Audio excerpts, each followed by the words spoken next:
Hello. कैसे हैं आप लोग? आज 9 मई है, 9 मई है। और आज के इस दिन हम लोग द हिंदू में पब्लिश्ड हुए एडिटोरियल कॉलम और उससे संबंधित जो सूचनाएं हैं उसका अध्ययन करेंगे। ठीक। और पूर्व के अनुसार, पूर्व जैसा मैंने कल आपसे कहा भी था कि हम लोग क्योंकि प्री एग्जामिनेशंस करीब आ रहे हैं और ऐसी स्थिति में हम लोग अब एमसीक्यू या प्री एग्जामिनेशन में आने वाले प्रश्नों का एक मॉडल भी निर्मित करके प्रैक्टिस भी करेंगे, जिसकी प्रक्रिया आज से शुरू हो रही है। ठीक है, तो खैर फिलहाल वो अलग आपका क्लासेस होगा। अर्थात आज के दिन आपको क्या मिलेंगे? 2 वीडियो मिलेंगे जिसमें आपको मेहनत करना पड़ेगा। फिलहाल आइए अभी का कार्य करते हैं, इसके बाद दूसरी में हम लोग बातचीत करेंगे। देखिए, आज का जो पहला टॉपिक आपके बीच में आ रहा है, जैसा कि आप देख रहे हैं, आपको दिख रहा होगा कि हमारा टॉपिक है कि India is now third largest power producer of solar power. Bharat solar power production के दृष्टिकोण से विश्व में आज तीसरे स्थान पर आ चुका है। ठीक है, कब यह आया? तो आप कहेंगे 23 में आया, मतलब 2023 में आया। क्लियर? किसको पीछे करके आया है? तो वो कह रहा है जापान को पीछे करके आ रहा है। हाँ, ये लिखा हुआ है India overtook Japan to become the world third highest producer of solar power. ठीक है, ये कौन बता रहा है? निश्चय ही कोई एक एजेंसी होगी, वही बता रही होगी। तो वह एजेंसी कौन सी है? उस एजेंसी का नाम आपको याद रखना है, इम्बर। ठीक है, इस एजेंसी का नाम है इम्बर। ठीक है, तो फिर कह रहा है कि इंडिया इस समय कितना सोलर पावर को जनरेट कर रहा है। ठीक है, तो वो कह रहा है कि इंडिया जो है इस समय 113, ठीक है क्या? तो कह रहा है कि बिलियन यूनिट्स, बीयू, बिलियन यूनिट को जनरेट कर रहा है। जबकि जापान कितना जनरेट कर रहा है? तो कह रहा है कि जापान जो जनरेट कर रहा है वह 100, हाँ 110 बिलियन कर रहा है, यूनिट कर रहा है। ठीक, लेकिन फिर एक चीज आपको और याद रखना है, वो ये याद रखना है कि देखिए जो जापान है ना, उसने 2% अपने यहां पावर की कटौती किया है, तब इंडिया ने उसका स्थान लिया है। उसने 2% पावर मतलब 2 बिलियन, ठीक है, यूनिट को वो जनरेट ही नहीं कर रहा है। क्यों नहीं कर रहा है? क्योंकि जापान में इतनी ज्यादा मांग है ही नहीं। ठीक है, इसलिए भारत आया है। तो आप समझ गए ना कि इम्बर जो है, जो एजेंसी है, ठीक है, कैसी एजेंसी है? इंटरनेशनल एनर्जी एनालिटिक्स एजेंसी है ये। तो ये कह रही है कि इंडिया आज 113 बिलियन यूनिट सोलर पावर को जनरेट कर रहा है, जबकि जापान 110 बिलियन यूनिट को जनरेट कर रहा है। और इसी के कारण जो है इंडिया आज थर्ड प्लेस पर आ गया और जापान उसके बाद चला गया। ठीक है, लेकिन जापान की यह अयोग्यता नहीं है। जापान ने क्या किया है कि यह 2023 में 2% की कटौती कर दिया है, तब इंडिया जाकर के 2023 में कहां पर पहुंच गया? तीसरे स्थान पर पहुंच गया। जबकि 2021 और 22 में वह किस स्थान पे था? तीसरे स्थान पर था। अब एक चीज और देख लीजिए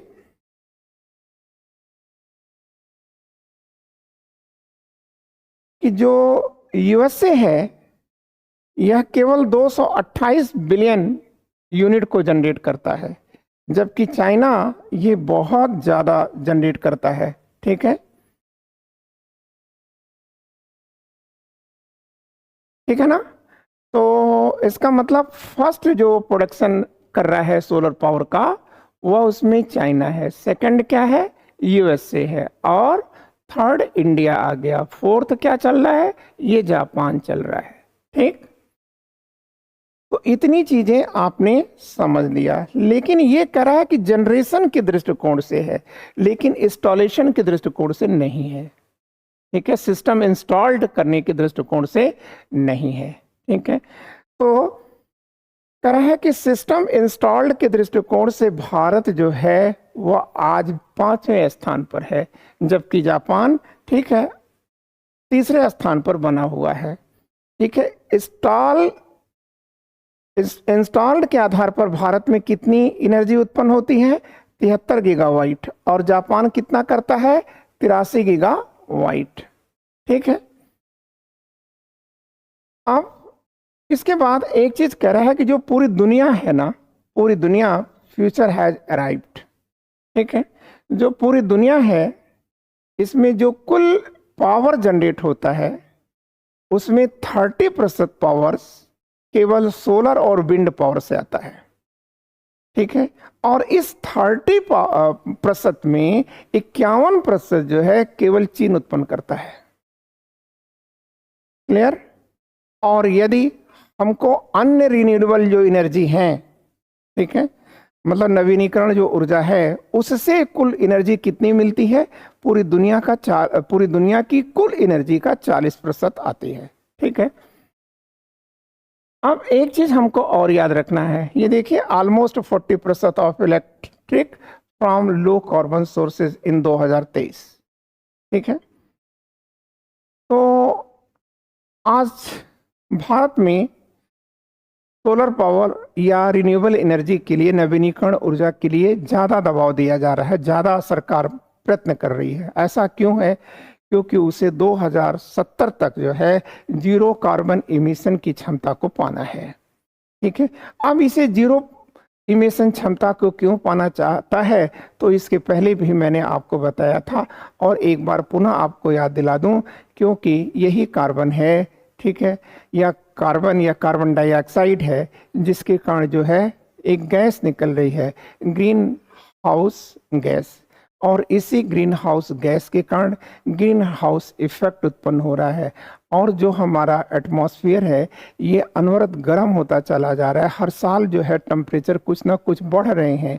तो इस बढ़ाव का क्या परिणाम आ रहा है, तो इस बढ़ाव का परिणाम ये आ रहा है कि जो हमारी ग्लेशियल पर जो बर्फ जमी हुई है ये पिघल सकती है, और इसके पिघलने का परिणाम क्या होगा, ठीक है, समुद्रों का तल ऊपर हो जाएगा, और जब समुद्रों का तल ऊपर हो जाएगा तो जो तमाम शहर हैं जो समुद्रों के किनारे बसे हुए हैं इनके समाप्त होने का या डूब जाने का डर बना होगा। और जैसा कि आप देख रहे हैं कि प्रशांत महासागर में या पैसिफिक ओशन में एक जो तवालू आइलैंड है आज ये हमारे बीच नहीं है। दूसरी तरफ भारत में जो इंदिरा पॉइंट है ये भी लगभग खतरे में है, मालदीव खतरे में है, मॉरिशस खतरे में है, ठीक है, टोक्यो खतरे में है, ठीक है, न्यूयॉर्क खतरे में है। तो इस प्रकार से हमें समय रहते हुए, ठीक है, जीरो इमिशन को लाना होगा। ठीक है, तो सोलर पावर जो है वो इसीलिए सरकार जो है इसका प्रयोग करने में ज़्यादा दिलचस्पी रखती है। लेकिन बच्चों अब यहाँ एक प्रश्न आता है कि आज तो जो पेट्रोल है, डीजल है, कोयला है, या आप कह सकते हैं फॉसिल्स फ्यूल जो हैं उससे पर्यावरण प्रदूषण हो रहा है।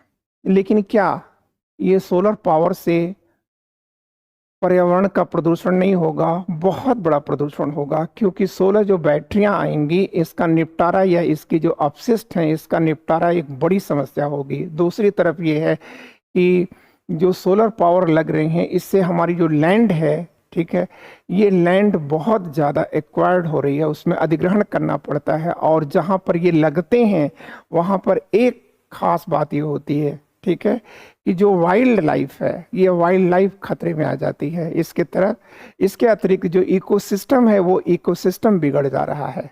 ठीक है, तो ये चीजें हमने आपको सोलर पावर के बारे में बता दिया।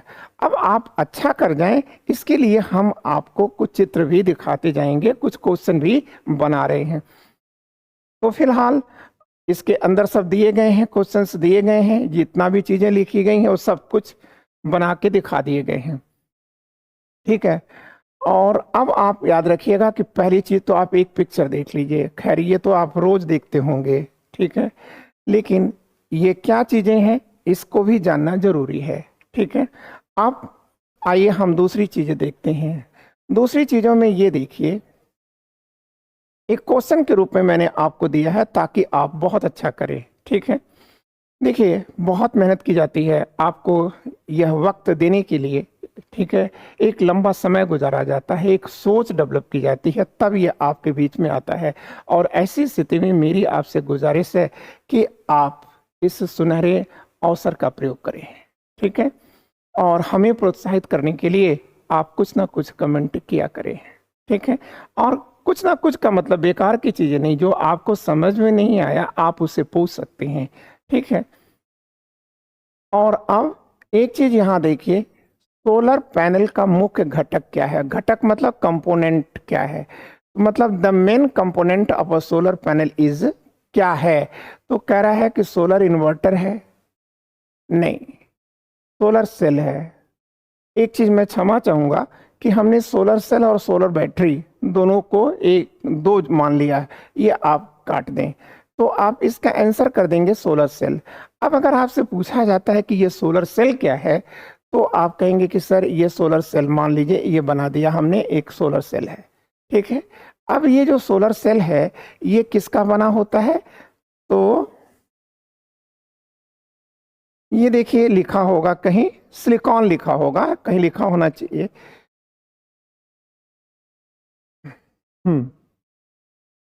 ये सिलिकॉन का बना होता है। ठीक है,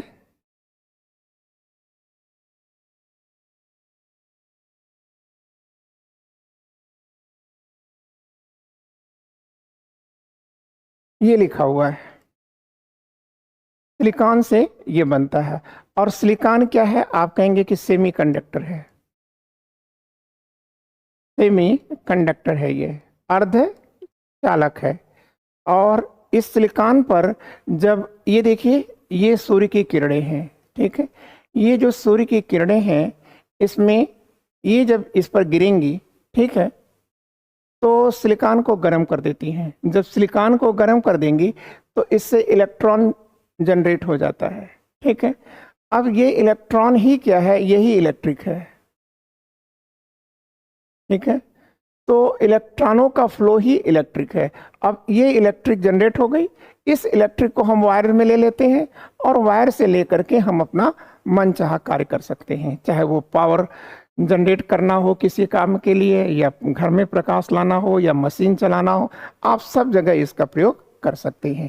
तो इसका मतलब सोलर पैनल का जो मुख्य कंपोनेंट होता है वो क्या होता है, सोलर सेल होता है। और इस सोलर सेल की कास्ट क्यों महंगी होती है, क्योंकि सोलर सेल महंगा होता है। और सोलर सेल क्यों महंगा होता है, क्योंकि सिलिकॉन का हमारे पास उतना भंडार नहीं है। ठीक है, सिलिकॉन का सबसे ज्यादा भंडार जो है ताइवान है। और आपको जब हम आपके बीच में बताना शुरू करेंगे या बताएंगे कि आखिर इंडिया, सॉरी, चाइना और ताइवान, ठीक है, और यूएसए क्यों एक दूसरे से युद्धरत हैं ताइवान के प्रश्न पर। ठीक है, मतलब ताइवान के प्रश्न पर यूएसए और कौन, तो आप कहेंगे चीन। चीन कहता है कि इट्स माइन, तो ठीक है भाई, वो तो चीन तो था ही, ताइवान तो चीन का था ही कभी 1949 से पहले।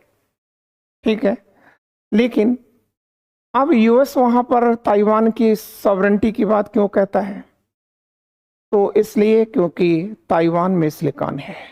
ठीक है, और जितने भी आपके चिप्स बनते हैं वो सभी सिलिकॉन से ही बनते हैं। ठीक है, तो आपने ये चीजें सीख लिया। अब इसके बाद हमारे सामने एक अगला सूचना आपके बीच में आ रही है, वैसे इससे आपके एडिटोरियल कॉलम से कोई मतलब नहीं है, लेकिन मेरी समझ से आपको जानना चाहिए था, इसलिए हमने इस पर मेहनत करके इसे बना दिया कि जो सोलर बैटरियां होती हैं वो 4 प्रकार की होती हैं। एक होती है लेड एसिड सोलर बैटरी, ठीक है, और दूसरी होती लिथियम आयन सोलर बैटरी, और तीसरी होती निकल कैडमियम बैटरी, और चौथी होती है फ्लो सोलर बैटरी, ठीक है। तो इसमें आप याद रखिएगा, इसमें जो चार्जेबल बैटरी होती है तो खैर चार्जेबल सभी, लेकिन जो ये द बेस्ट आती है वो लिथियम आयन सोलर बैटरियां हैं, जो कि हमारे मोबाइल में भी इसका प्रयोग होता है और इसमें मेंटेनेंस नहीं होता, ठीक है ना, क्लियर। और ये जो लेड एसिड सोलर बैटरी होती है, इसकी खास बात ये होती है कि ये पूरे दिन भर जो है चार्ज होती है और रात में प्रकाश के लिए इसका प्रयोग किया जाता है, और इसके लिए जो है इन्वर्टर जोड़ा जाता है, ठीक है, इसी में इन्वर्टर लगता है, ठीक है। और ये जो निकल कैडमियम बैटरियां हैं इसमें रख रखाव ज़्यादा होता है, और प्रवाह सोलर जो बैटरियां होती हैं इनमें आप याद रखिएगा ये बहुत ही कम एनर्जी में भी, ठीक है, कार्य करती हैं और ये बेस्ट मानी जाती हैं, ठीक है। अब अगली बात हम करते हैं आपके सामने, अगला क्वेश्चन ले आते हैं। अब हमने पैनल की बात कर दिया, ठीक है, अभी हम पैनल को बहुत ज़्यादा नहीं छेड़ रहे हैं, ठीक है, क्योंकि हमारा मुख्य उद्देश्य एडिटोरियल को बताना है, उसके एनालिसिस करना है। तो ये देखिए जो सोलर पैनल होते हैं वो 2 प्रकार के होते हैं, एक पॉलीक्रिस्टलाइन होता है, दूसरा होता है मोनोक्रिस्टलाइन। ये 2 सोलर पैनल होते हैं, जिसमें जो मोनोक्रिस्टलाइन पैनल होता है ये द बेस्ट माना जाता है। क्यों बेस्ट माना जाता है कि चाहे बदली भी हो, ठीक है, आकाश में अगर क्लाउड भी है, बहुत कम प्रकाश है, तो भी ये चार्ज हो जाता है और चार्ज होने के बाद इलेक्ट्रॉनों का फ्लो करता है। लेकिन जो पॉलीक्रिस्टलाइन सोलर पैनल होते हैं इसके लिए, ठीक है, बदली नहीं होनी चाहिए, सूर्य को चमकता हुआ इसके ऊपर आना चाहिए, तभी ये बेहतर काम करता है, ठीक है। अब हम अगली बातें करते हैं आपके सामने। तो अगली बातें जो है, एक क्वेश्चन है आपके सामने, देखिए आ रहा है, ये क्वेश्चन मेरी समझ से आपको जानना चाहिए क्योंकि ये महत्वपूर्ण हो सकता है आपके लिए, ठीक है। वो कह रहा है कि what does the photovoltaic effect described, ठीक है। ये जो सेल होती हैं ये फोटोवोल्टिक सेल होती हैं, ठीक है। अब फोटोवोल्टिक सेल का क्या मतलब होता है, तो ये करती क्या है, ये जो फोटॉन आते हैं, मतलब सूर्य की किरणों से जो सूर्य की किरणें आती हैं ये पार्टिकल्स के रूप में आती हैं, और इसी पार्टिकल को क्या कहा जाता है, फोटॉन कहा जाता है, ठीक है। अब ये जो फोटॉन है जब इस पर पड़ेगा, किस पर, सेल पर पड़ता है, तो ये किस रूप में पड़ रहा है, लाइट एनर्जी है ये, ठीक है, लाइट एनर्जी है। तो जैसे ही ये लाइट एनर्जी इस सेल पर पड़ेगी बच्चों, तो ये क्या करेगी कि इसको जो है इमीडिएट इलेक्ट्रिकल एनर्जी में बदल देती है, ठीक है। तो अब आपको समझ में आ गया होगा कि जो सोलर पैनल में लगा हुआ जो सेल होती है उसको क्या कहा जाता है, फोटोवोल्टिक सेल कहा जाता है। और फोटोवोल्टिक सेल की खास बात ये होती है कि जब इस पर इंसोलेशन पड़ता है या सूर्य से आने वाली किरणें पड़ती हैं जिससे हम फोटॉन कह रहे हैं, और वह फोटॉन जब इस पर पड़ता है तो ये क्या करता है, सिलिकॉन गर्म होकर के, ठीक है, लाइट एनर्जी, ठीक है, प्रकाश एनर्जी है ना, सूर्य से प्रकाश होता है ना, तो प्रकाश एनर्जी को किस में चेंज कर देती है, इलेक्ट्रिक एनर्जी में बदल देती है। ये क्वेश्चन ये हुआ। अब अगला क्वेश्चन हमारे सामने आता है, ठीक है, वो देखिए क्या है, कह रहा है कि in which year did India surpass Japan to become world 3rd highest producer of solar power. मतलब कह रहा है कि किस वर्ष जापान ने इंडिया ने जापान को सरपास करके 3रा स्थान पा लिया है। अभी हमने आपको समझाया था 2023 में प्राप्त कर लिया है, ठीक है। अब हम देखते हैं, एक क्वेश्चन शायद और होना चाहिए, ठीक है। फिर कह रहा है कि what percentage of India's total installed electricity capacity does solar power make as per data from NITI Aayog, ठीक है। तो नीति आयोग में जो थिंक टैंक है वो उम्मीद करता है कि भारत में 2023 में, ठीक है, 18% तक सोलर पावर एनर्जी उत्पन्न हो जानी चाहिए। लेकिन वर्तमान में है क्या स्थिति, तो आप कहेंगे सर वर्तमान की स्थिति तो ये है 6.6 प्रतिशत है। मतलब आप कह सकते हैं इसको हम ठीक है, ये है 6.6% है। ठीक है, अब हम लोग आगे चल रहे हैं, इसके बाद चल रहे हैं आगे। तो अगला जो टॉपिक हमारा है वो थोड़ा अलग आ गया। अब आप इसे देखें, थोड़ा सा महत्वपूर्ण टॉपिक है आपके लिए, मतलब पक्का मान लीजिएगा कि आपको क्वेश्चन मिलना ही मिलना है इससे। ठीक है, तो इम्तहान चाहे कोई भी हो, लेकिन संभव है, ठीक है, कि आपको इससे क्वेश्चन मिल जाएंगे। और इसीलिए मैंने इस पर बहुत मेहनत की है, और इसके लिए हमने सारे के पूरी जो एडिटोरियल ये कॉलम है ना, इस पर हमने क्या किया है कि अलग से क्वेश्चन बना करके और इसके तुरंत बाद, ठीक है, जोड़ा है हमने, हम उसी के आधार पे आपको पढ़ाएंगे। ठीक है, फिलहाल आप यहाँ देख लीजिए, कह रहा है कि giving primacy to human development. वो इस सरकार को उम्मीद कर रहा है, सुझाव दे रहे हैं या सरकार से आशा कर रहे हैं। कौन आशा कर रहा है? एम सुरेश बाबू। एम सुरेश बाबू का ये सुझाव है भारत सरकार के लिए कि भारत सरकार को चाहिए कि अब वो जीडीपी पर ध्यान न दे, बल्कि मानव की खुशी पर ध्यान दे। मानव की खुशी अगर हो जाती है तो जीडीपी कुछ भी हो उसका कोई अर्थ नहीं होता। ठीक है, क्लियर? तो इसका मतलब यहाँ पर है कि इसमें आप समझ चुके होंगे कि यह ह्यूमन डेवलपमेंट इंडेक्स की बात करने जा रहा है कि ये खुशी मानव की तलाश कर रहा है। ठीक है, तो अब सवाल इस बात का है कि आप याद रखिएगा कि यह ह्यूमन डेवलपमेंट रिपोर्ट को जारी कौन करता है। पहली चीज तो आप यहाँ से याद रखिएगा कि ह्यूमन डेवलपमेंट की रिपोर्ट को जारी कौन करता है। तो ये कह सकते हैं कि देखिए, यह यूनाइटेड नेशन डेवलपमेंट प्रोग्राम के तहत ये जारी किया जाता है। ठीक है, क्लियर? फिर इसके बाद कह रहा है कि आज ह्यूमन डेवलपमेंट इंडेक्स के आधार पर भारत की क्या स्थिति है। ठीक है, तो वो कह रहा है कि 193 देशों का एक अध्ययन किया गया था, जिसमें भारत की स्थिति बहुत ही दयनीय है।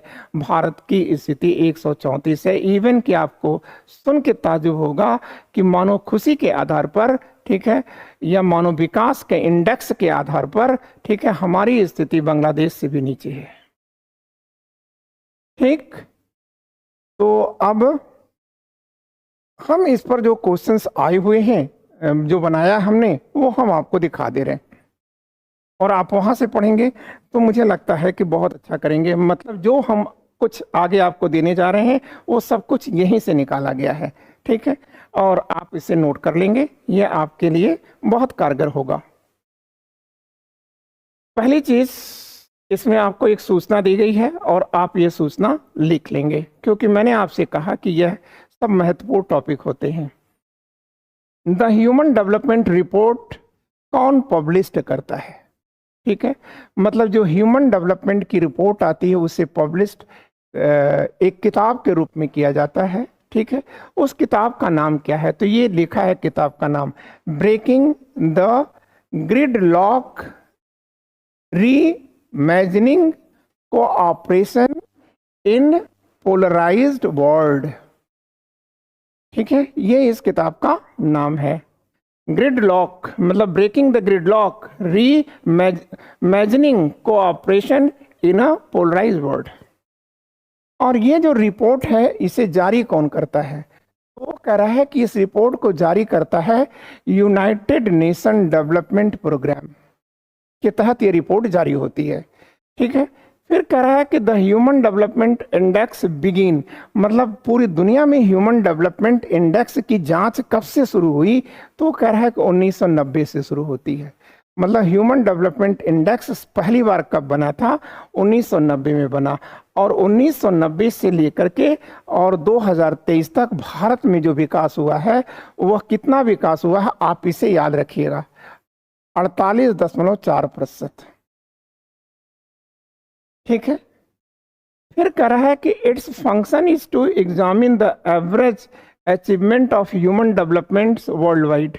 मतलब जो ह्यूमन डेवलपमेंट इंडेक्स है इसका उद्देश्य क्या है?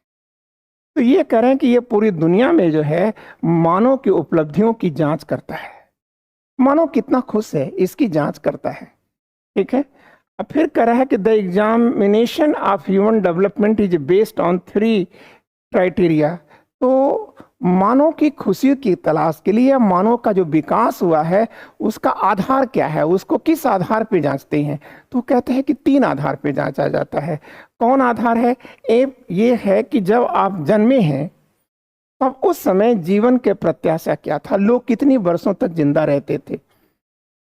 दूसरी चीज है कि स्कूलिंग, पढ़ाई का लेवल क्या है उस देश में, पढ़ाई का लेवल क्या, उस देश में उस समाज में पढ़ाई का लेवल क्या है, ठीक है, लेवल ऑफ स्कूलिंग क्या है।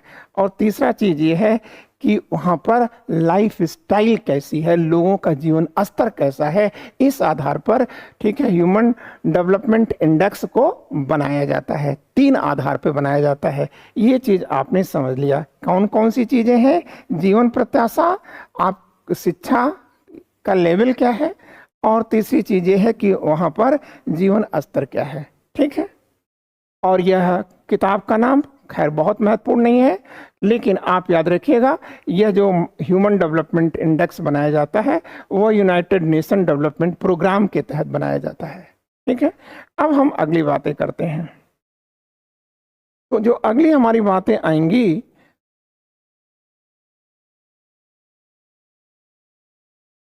वो देखिए, ये लिखा हुआ है यहाँ पर, आप ध्यान दीजिएगा और आप इसे नोट करते जाइएगा, ठीक है, क्योंकि यह महत्वपूर्ण बन जाएगा आपके एग्जामिनेशन के लिए, कमिंग एग्जामिनेशन के लिए, ठीक है, ये बहुत महत्वपूर्ण होगा, ठीक है। कह रहा है कि इंडिया का रैंक क्या है इस समय? तो कह रहा है कि 134। कितने देशों में? 193 देशों में। मतलब ह्यूमन डेवलपमेंट इंडेक्स कितने देशों में बनाया गया था? 193 में। भारत कहाँ खड़ा है? 134वें रैंक पर खड़ा है, ठीक है। जबकि कह रहा है कि ये 2022 की रिपोर्ट है, लेकिन कह रहा है कि 2021 में भारत की पोजीशन 135 थी। तो इसका मतलब भारत ने रंच मात्र बहुत थोड़ा सा विकास किया है, ठीक है। फिर कह रहा है कि the human index is highest. किस देश का ह्यूमन इंडेक्स सबसे ज्यादा है, ठीक है। तो देखिए ये क्रम से लिखा गया है। स्विट्जरलैंड टॉप पर है, नॉर्वे सेकंड पर है और आइसलैंड थर्ड पर है, ठीक है। यहाँ पर थोड़ी सी जनसंख्या है, ठीक है। जब यहाँ पर थोड़ी सी जनसंख्या है तो लोग क्या करते हैं अपने लोगों के लिए, ठीक है, बेहतर स्वास्थ्य, बेहतर शिक्षा इत्यादि की व्यवस्था देते हैं, जिससे उनकी जो जीवन प्रत्याशा है ये सब कुछ बढ़ जाती है, ठीक है। क्लियर? अब दूसरी बात इसमें कहा जा रहा है कि 3 कंट्री और the bottom in the human development index. ये 3 देश जो हैं ये तो टॉप पर हैं भाई, ठीक है ना, लेकिन 3 देश ऐसे हैं जो बॉटम पर है, मतलब बहुत बुरी स्थिति है यहाँ पर। इंसानियत नाम, मतलब इंसान और पशु में कोई बहुत अंतर नहीं है वहाँ। तो ये कौन से देश हैं? तो आप कहोगे एक तो सब टॉप पर है सोमालिया, उसके बाद है साउथ सूडान, और तीसरा है ये सेंट्रल अफ्रीकन रिपब्लिक है, ठीक है। ये दयनीय स्थितियों में है। टॉप उधर से, ये टॉप स्विट्जरलैंड, इधर से टॉप पर है सोमालिया, ठीक है, नीचे से टॉप पर। अब इसके बाद हम देखते हैं इन दिस रिपोर्ट, मतलब इस रिपोर्ट में क्या कहा गया है। The United state rank first at the largest economy in the world. मतलब ये जो रिपोर्ट आई इसमें बताया गया कि जो यूएसए है, संयुक्त राज्य अमेरिका है, वो आर्थिक रूप से दुनिया का सबसे स्ट्रांग देश है। और फिर कह रहा है कि followed by the United kingdom, और इसके बाद आता है ब्रिटेन, फिर है और दूसरे स्थान पर, जबकि कह रहा है कि जापान तीसरे स्थान पर आता है, और जो रूस है ये चौथे स्थान पर खिसकता है, ठीक है। लेकिन कह रहा है कि ये इसमें ये जो ह्यूमन डेवलपमेंट की रिपोर्ट बनाई गई, ठीक है, उसमें कौन 2 देश हैं जहां पर सर्वे नहीं हुआ, ठीक है। तो आप याद रखिएगा, नॉर्थ कोरिया में है, और एक और देश है मोनाको। मोनाको कौन सा है? साउथ कोरिया तो आप जान ही रहे हैं, सॉरी नॉर्थ कोरिया तो आप जान ही रहे हैं, लेकिन जो मोनाको वो ये यूरोपियन देश है जहाँ पर अल्बर्ट सर जो है, अल्बर्ट सेकंड जो है यहाँ के चीफ है, और ये मेडिटेरियन सी में है, इटली के पास है, ठीक है। और मोनाको इसकी राजधानी भी है, फिर कह रहा है कि द पोजीशन ऑफ इंडियंस नेगर्स इन द ह्यूमन डेवलपमेंट, मतलब जो भारत के पड़ोसी हैं उनका मानव डेवलपमेंट जो इंडेक्स है उसमें क्या स्थिति है। तो आप याद रखिएगा हमारे पड़ोसी हमसे बेहतर हैं, ठीक है, एक दो को छोड़कर। जैसे जो श्रीलंका को आप देख रहे हैं ये तो बहुत अच्छा है हमारे यहाँ से, हम 134 पर, हम वो 78 पर है, ठीक है। चाइना जो है ये रैंक करता है 75 पर, पड़ोसी हमारा। भूटान 125वें पर है, ठीक है। While Bangladesh is also, Bangladesh भी हमसे बेहतर है, 129 पर है, ठीक है। तो मतलब ये इंडिया से हायर है इसका। बस इंडिया के पड़ोसी में दो देश ऐसे हैं जो इंडिया से डाउन चल रहे हैं, एक तो नेपाल है, ठीक है, 146वें रैंक पर है, जबकि पाकिस्तान 164वें रैंक पर है ये, ठीक है। फिर एक चीज आप याद रखिएगा, ये भी चीजें आपसे महत्वपूर्ण हो सकती हैं कि भारत में लोगों की एवरेज आयु क्या है, ठीक है, जीवन जीने की जो एवरेज आयु है वो क्या है। तो देखिए कह रहा है कि 2022 में ये कितनी थी, 62, मतलब 62.7 थी, लेकिन आज क्या चल रही है, तो आज बढ़ चुकी है, ठीक है, 67.7 है, आप इसे याद रखिएगा। क्लियर। अब हम आगे चलते हैं, देखते हैं क्या आ रहा है।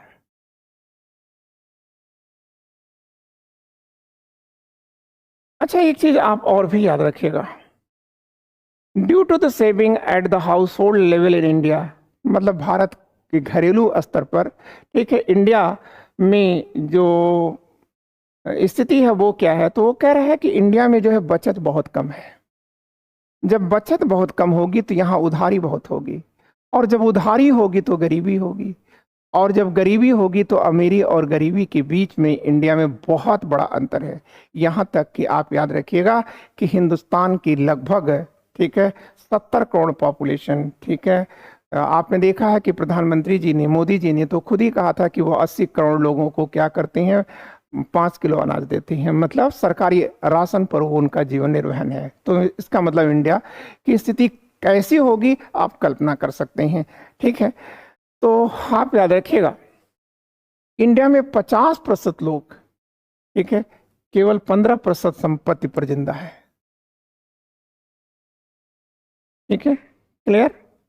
अब आप याद रखिएगा तो इसका परिणाम क्या होगा, तो कह रहे हैं कि इसका परिणाम ये है कि जो संपत्ति का असमान वितरण हुआ है उससे भारत में पॉवर्टी, अमीरी और गरीबी के बीच में अंतर बहुत है, ठीक है।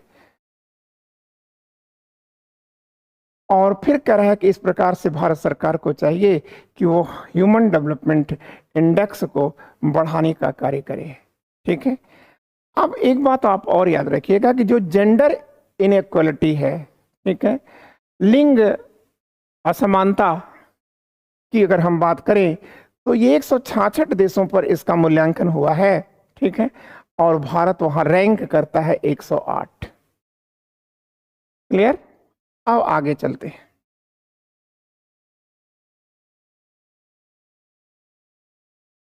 अब ये चीज आप करने की स्थिति में आ चुके हैं। When did the human development report start, ठीक है, ह्यूमन डेवलपमेंट की जो रिपोर्ट है वो कब से शुरू होती है। अभी मैंने आपको बताया था कि 1990 में हुआ, और ये भी बताया था कि 1990 से लेकर के 2023 तक भारत में ह्यूमन डेवलपमेंट टैक्स कितना प्रतिशत बढ़ा है, 48.4% बढ़ा है, 48.4% बढ़ा है। मतलब आप कल्पना कर सकते हैं कि 90 में स्थिति बहुत बुरी रही होगी। अब आगे चलते हैं। अब हम अगला क्वेश्चन अगर देखें तो कह रहा है कि on what pre basis is the human development index based on, ठीक है, कि जो ह्यूमन डेवलपमेंट इंडेक्स निकाला जाता है वो किस आधार पे निकाला जाता है। तो हमने आपसे बताया था, ठीक है, कि एक तो जीवन प्रत्याशा के आधार पर, दूसरा आपका एजुकेशन लेवल क्या है, और तीसरा ये है कि आपके जीवन जीने का स्तर क्या है, उसकी शैली क्या है, उससे तय किया जाता है। इसका मतलब बी है ये। अब अगला पोर्शन भी हम देखते हैं, अगला हमें क्या दे रहा है। तो आप कहेंगे कि अगला जो पोर्शन हमारे बीच में जा रहा है वो कह रहा है कि which countries are included in the global human development index neighbouring India. ठीक है, तो जो इंडिया में है तो उसमें क्या है, तो हमने बताया था कि देखिए नेपाल तो 146 है। ठीक है, चाइना जो है ये 75 है, श्रीलंका ये 78 है। ठीक है, तो ये इसका आंसर है। अब अगली बात देखते हैं। अगली बात थोड़ी सी कुछ आप परिचित हैं वैसे। देखिए यहाँ पर एक बात आपको बताई जा रही है। क्या बताया जा रहा है? ये एग्जैक्टली एस्ट्रोजेनिका है। ठीक है, तो देखिए जो एस्ट्रोजेनिका है ना,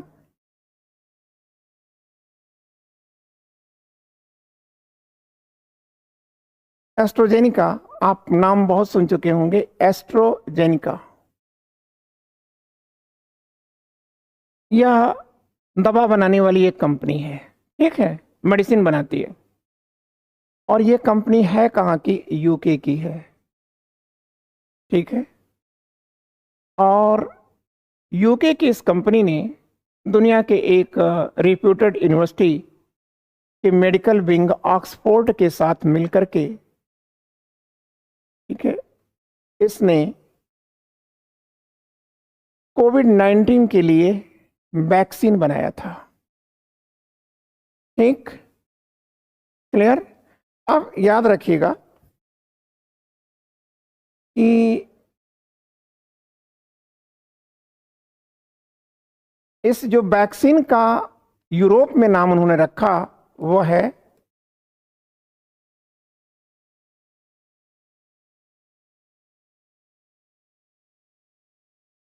मैक्सजेरिया। ठीक है, और भारत में इसको जब भेजा गया तो उसका नाम रखा गया, ठीक है, ये देखिए कोविड-19 में कोविडशील्ड के नाम से उसको भेजा गया था।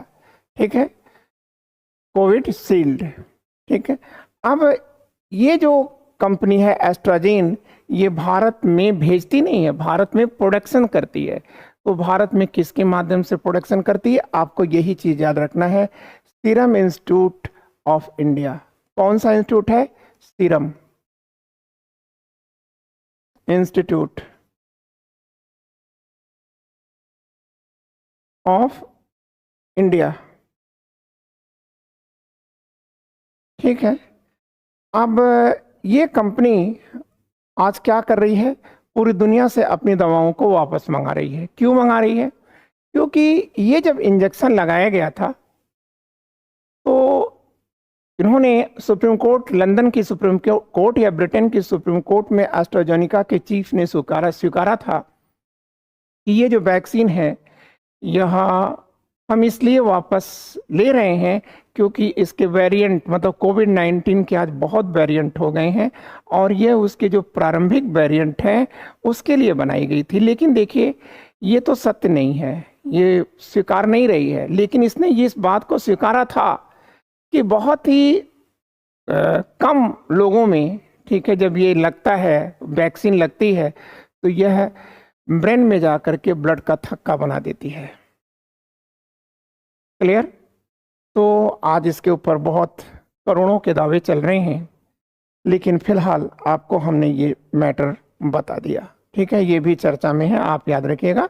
आपको इसमें बहुत कुछ याद नहीं रखना है। ये एस्ट्राजेनिका, ये यूके की कंपनी है, ऑक्सफोर्ड के साथ इसने मिलके बनाया था। और वैक्सजेरिया जो है यह कोविड-19 की यूरोप में वैक्सीन है और भारत में कोविडशील्ड है। ठीक है, और इसको भारत में कौन बना रहा है? तो आप कहेंगे सीरम इंस्टीट्यूट ऑफ इंडिया बना रही है। ठीक है, कौन बना रहा है? तो आप कहेंगे serum institute of India, SII, इसको बना रही है। ठीक है, अब हम अगली बातें करते हैं। तो अगली जो बात हमारे सामने आ रही है वो आपका ये लास्ट टॉपिक है। ठीक है, तो ये जो लास्ट टॉपिक है इसको आप देखिए।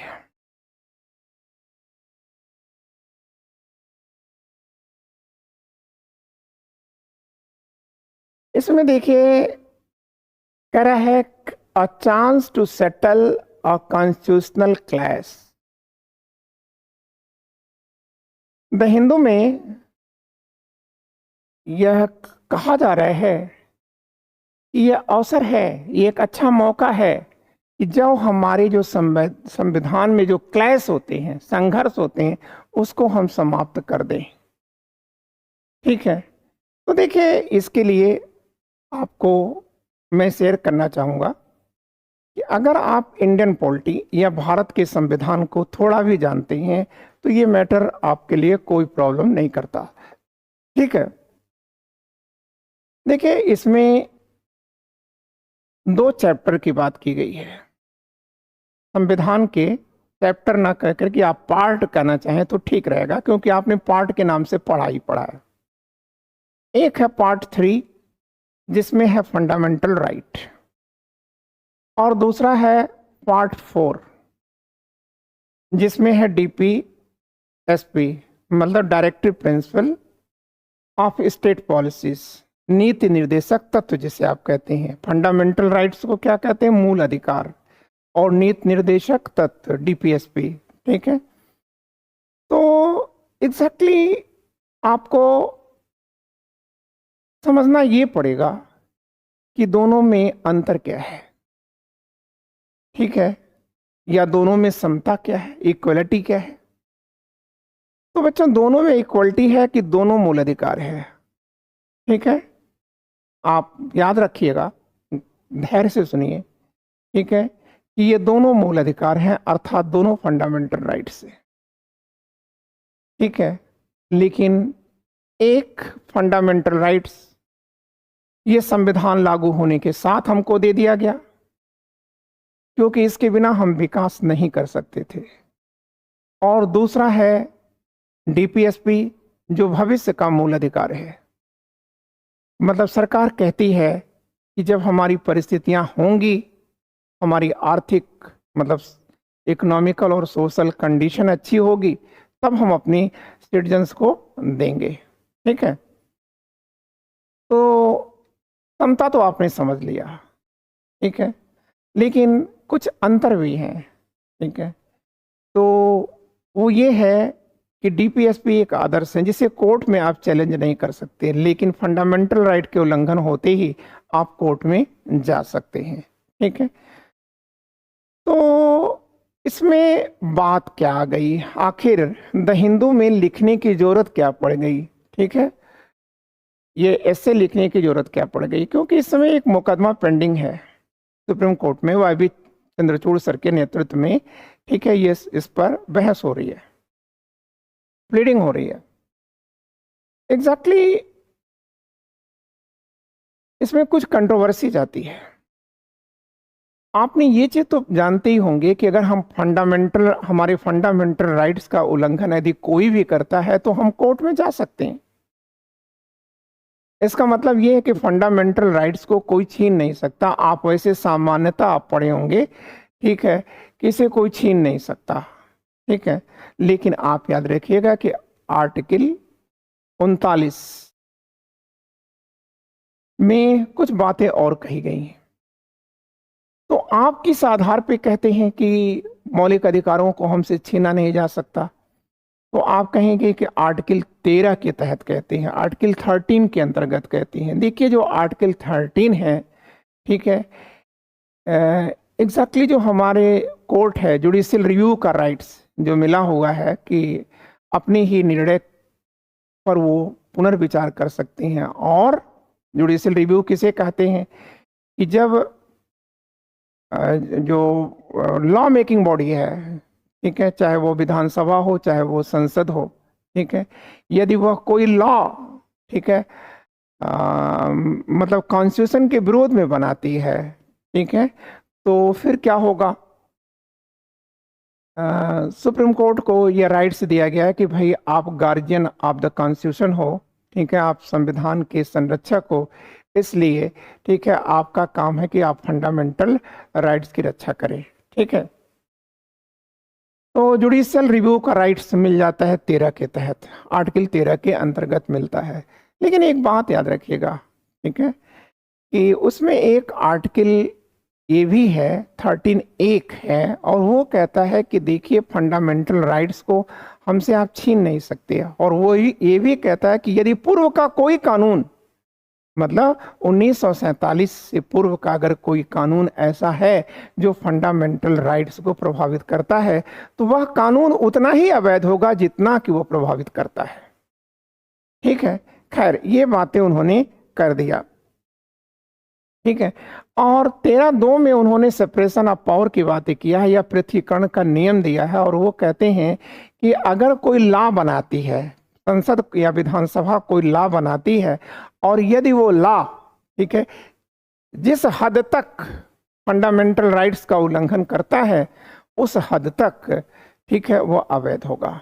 ठीक है, फिर इसी के साथ साथ और आगे चलते चलते 13(3) में कहते हैं कि राज्य क्षेत्र में जो स्टेट है, इंडिया इज ए स्टेट ना, ठीक है, तो इंडिया एक स्टेट है। ठीक है, जिसे देश आप लोग कहते हैं, और जैसे आप लोग कह देते हैं कि उत्तर प्रदेश स्टेट है, तो देखिए वैसे तो सामान्यतः ठीक आप कह रहे हैं, लेकिन अगर आप लॉ के दृष्टिकोण से आएंगे तो Uttar Pradesh is a not a state at all, but Uttar Pradesh is a province. ठीक है, तो स्टेट तो इंडिया है। ठीक है ना, तो यहां पर कह रहा है कि राज्य की सीमा के अंदर कोई भी फोर्स हो, कोई भी बल हो, कोई भी शक्ति हो, ठीक है, वह फंडामेंटल राइट्स का उल्लंघन किसी तरह से नहीं कर सकती, अध्यादेश से नहीं कर सकती, ठीक है, अधिसूचना से नहीं कर सकती। ठीक है, क्यों? क्योंकि ये कहता है कि अध्यादेश कब जारी होता है, ठीक है, जब भाई सदन न चल रही हो। तो ऐसी स्थितियों में सुप्रीम कोर्ट ने अपने फैसले में कहा था कि अध्यादेश रात में जारी किया हुआ एक कानून है। मतलब उसका कहना है कि जो चीज कलरेबल जस्टिस इसी को कहा जाता है। ठीक है, तो कलरेबल जस्टिस का क्या मतलब है कि जो चीजें दिन के उजाले में अवैध थी वो रात के अंधेरे में वैध कैसे हो गई। तो इसका मतलब ये है कि आपको आर्टिकल 13 राइट्स देता है कि आप फंडामेंटल राइट को किसी तरह से हमसे नहीं छीन सकते। लेकिन अब प्रश्न आता है, ठीक है, कि अब प्रश्न आता है कि अगर ये चीजें थी तो आपने 31C कहां से ला दिया, संपत्ति के अधिकार को आपने छीन कैसे लिया। और दूसरी बात, एक चीज आप और याद रखिएगा, ठीक है, वैसे तो क्लास है और हायर क्लास है, तो ऐसी स्थिति में कुछ पॉलिटिकल चर्चाएं समीचीन नहीं होती क्योंकि ये चुनाव का दौर चल रहा है। ठीक है, फिर भी हम इस पर चर्चा कर सकते हैं। जैसे अभी आपने सुना होगा कि जो हमारी एक पार्टी चल रही है, विपक्ष में है, और वह उम्मीद करती है कि वह सरकार बना लेगी। ठीक है, तो वो कहती है कि सत्ता में आने के बाद हम क्या करेंगे कि जहां पर संपत्तियों का जो है एक्युमुलेशन है या संग्रहण किया गया है, ठीक है, हम उसे ले करके और गरीबों में बांट देंगे या अन्य लोगों में बांट देंगे। ठीक है, और आप याद रखिएगा कि केशवानंद भारती केस है, मिनर्वा मिल्स का जो केस है, इसमें क्या होता है, ठीक है, प्रॉपर्टी का ही तो मैटर है। ठीक है, अब केशवानंद भारती केस जो 1973 में आता है, या मिनर्वा वाद या मिल्स जो केस 1980 में आता है, सब संपत्ति से। तो इसका मतलब ये है कि 25 आर्टिकल कॉन्स्टिट्यूशनल अमेंडमेंट किया गया था, और उस कॉन्स्टिट्यूशनल अमेंडमेंट के द्वारा, ठीक है, ये कहा गया था कि संसद द्वारा पारित किए गए कुछ नियमों को जो है सुप्रीम कोर्ट संज्ञान में नहीं ले सकती। ठीक है ना, तो सब मिलाकर के देखिए विवाद कहाँ से उत्पन्न होता है। विवाद यहाँ से उत्पन्न होता है बच्चों कि जो आर्टिकल 39A और B है, वो ये कहता है कि जनता के हित में, इन द पीपुल इंटरेस्ट में, यदि संपत्ति का केंद्रीकरण कहीं पर भी है तो वह उसे केंद्रीकरण नहीं करने देगा। ठीक है, अपितु उसे क्या करेगा, नेशनलाइज्ड कर देगा। नेशनलाइज कर देगा मतलब स्टेट की संपत्ति में बदल देगा। क्लियर? तो आपको समझ में आ गया होगा कि विवाद कहाँ से शुरू होता है। ठीक है, और शेष चीज़ें आपको आगे हम लोग चर्चा करते ही रहेंगे। ठीक है, और इसके फैसले आने वाले हैं। ठीक है, तो बच्चों आज इतना ही। मैं सोचता हूँ कि मैं आपके लिए काफ़ी कारगर मैटर को दिया। ठीक है, आप इसे पढ़ें और अच्छा लगने पर इसे लाइक ज़रूर किया करें, क्योंकि ये मेरी मेहनत को सबसे बड़ा पुरस्कार होगा। Thank you, wishing you all the luck. नमस्ते, गुड डे।